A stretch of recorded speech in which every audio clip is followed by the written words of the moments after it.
ಹಾಕಿದಾರಲ್ರಿ, ನನಗೆ 30% ಓಟ್ ಬಂದಿಲ್ಲ. JDU ಸುಮಾರು 23% ಬಂದಿದೆ. JDU 23% ಬಂದು ನಮ್ಗೆ 25 ಸೀಟ್ ಬಂದಿದೆ. BJP 20% ತಗೊಂಡು 91 ಸೀಟ್ ಬಂದಿದೆ. ಇದು ಪ್ರಪಂಚದಲ್ಲಿ ಯಾರೇ ಒಬ್ಬ ಆಡಳಿತ 20-25 ವರ್ಷ ಮಾಡಿದ್ಮೇಲೆ 100 ಸೀಟ್ ನಿಂತ್ಕೊಂಡು 90 ಸೀಟ್ ಗೆಲ್ಬೋದಲ್ಲನ? 100 ಸೀಟ್ ನಿಂತ್ಕೊಂಡು 90 ಸೀಟ್ ಗೆಲ್ಬೋದನ್ರಿ ಎಲ್ಲನ? 25 ವರ್ಷದ ಆಡಳಿತ ಆದ್ಮೇಲೆ ಇಷ್ಟೆಲ್ಲ ಆಂಟಿ ಇನ್ಕಂಬನ್ಸಿ ಎಲ್ಲ ಪೊಲಿಟಿಕಲ್ ಪಾರ್ಟಿ ಇಡೀ ಜಗತ್ನಾಗಿರ್ತದೆ. 100 ಸೀಟ್ ನಿಂತ್ಕೊಂಡು 90 ಸೀಟ್ ಗೆದ್ಬಿಡ್ಬೋದಾ? ಮತ್ತೆ ಏನ್ ಆಧಾರದ ಗೆಲ್ತಾರೆ ಇವರು? ಏನು ಹಂಗೆ ಬಿಹಾರ್ ಏನ್ ಅಮೆರಿಕ ಆಗ್ಬಿಟ್ಟಿದ್ಯಾ? ಬಿಹಾರ್ ಏನ್ ಅಮೆರಿಕ ಆಗ್ಬಿಟ್ಟಿದೇನ್ರಿ? ಇಲ್ಲೇ ಬೆಂಗಳೂರಿನಲ್ಲಿ ಟಾರ್ಚ್ ಹಾಕ್ಬಿಟ್ಟಿದ್ರೆ ಪ್ರತಿ 2ನೇ ಮನೆ 3ನೇ ಮನೆ ಬಿಹಾರ್ ಸಿಗ್ತಾನೆ. ಏನ್ ಬಿಹಾರ್ನಾಗ ಅಂತ ಏನ್ ಮಾಡಿದಾರೆ? ಹಂಗೆ 90 ಸೀಟ್ ಗೆಲ್ತಕ್ಕಂತ ಏನ್ ಮಾಡಿದ್ದಾರೆ?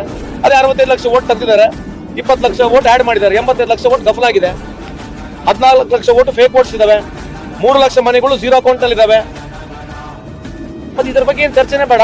ಎಲೆಕ್ಷನ್ ಕಮಿಷನ್ ಇದ್ರ ಬಗ್ಗೆ ಮಾತನಾಡೋದಿಲ್ಲ. ಮತ್ತೆ ಕಾರಣ ಏನು? ಮತ್ತೆ ಇಂಥ ಒಂದು ಸಹಕಾರದಿಂದ ಜ್ಞಾನೇಶ್ ಕುಮಾರ್ ಅವರ ಒಂದೇನು ಸಹಕಾರದಿಂದ ಅವ್ರು ಗೆದ್ದಿದ್ದಾರೆ. ಎಲೆಕ್ಷನ್ ಕಮಿಷನರ್ ಮಾಡಿರ್ತಕ್ಕಂಥ ಸಪೋರ್ಟ್ ಗೆದ್ದಿದ್ದಾರೆ. ಬೇರೆ ಏನಿದೆ?